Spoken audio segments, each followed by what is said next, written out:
Hey guys, Moustache here, this time with the PlayStation 4 controller, the DualShock 4 wireless controller for the PS4. As you see on the box, we get a Sony, a PlayStation up there.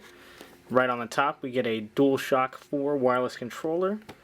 You got the see-through mount there, DualShock 4 wireless controller, PS4. On the other side, just get the PlayStation logo, as well as on the bottom it says compatible hardware, just says PlayStation 4.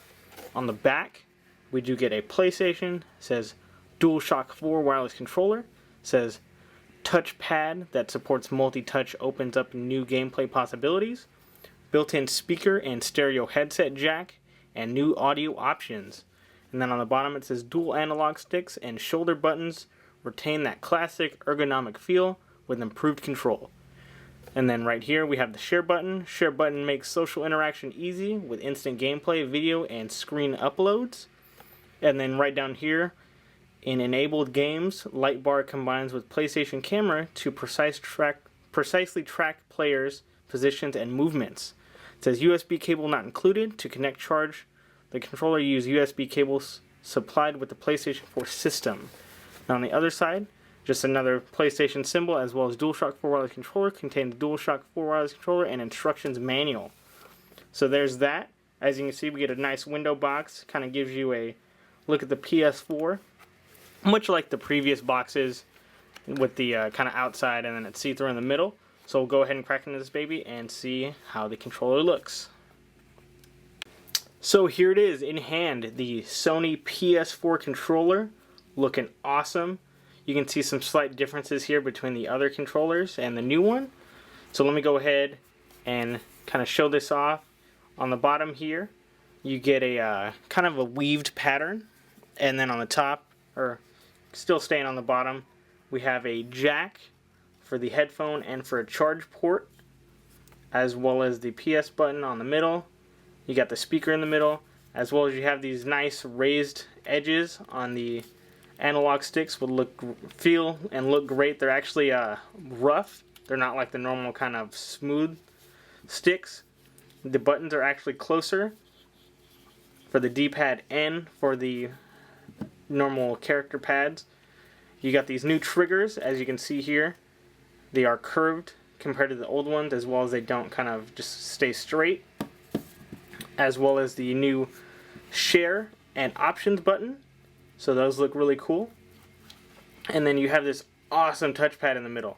I was very weary about the touchpad because I wasn't sure if it was going to be like a kind of iPod-esque touchpad. But if you actually kind of look at the touchpad here, you can actually see it indent. So it feels much like the kind of the face buttons, but it actually with that indent, but you still have the trackpad. And then going to the other side, you do get the light bar here. You get a Sony symbol there, or a Sony logo there, as well as another charge port for the controller if you just wanted to charge it straight from the system. Going to the back, you have your Sony and your normal kind of regulations and all that. And then you have a hole here, which most likely is, I think, the sync button, and then two screws there, two screws down here. So let's look at the previous PS3 controller and kind of compare these.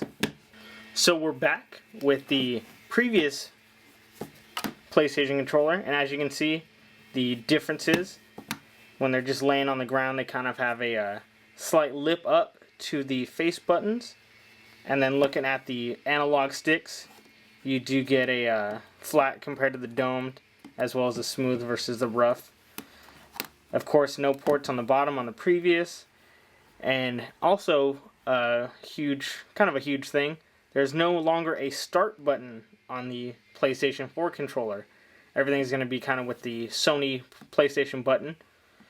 And then as you can see, the controller does seem a little longer with the longer kind of sticks coming out the bottom. As well as no indicator as far as the L and R buttons, the shoulder buttons. As well as looking on the top, you can see the ports. They are different this time around. But we still get the, instead of having the front-facing kind of letters, they are on the actual buttons now. So you have the R1 and L1 here versus the previous. And then as you can see, going to the face buttons, They are closer. They don't have that kind of, probably a ½ inch between them. Now they're a lot closer together, as well as the face buttons also have an indent on the new PS4 controller. So, Mustache again with a review of the Sony PS4 controller. Can't wait to play this thing. Still got a little bit of time. I'm going to pick mine up at midnight from GameStop. I'm going to try to do an unboxing of it as soon as possible. So, Mustache again. Peace! And hey guys, I know it's been a while. I did say I was going to do the unbox for the Assassin's Creed Special Edition. I'm actually picking that up for the PS4. So when that does come out, I will have the review up.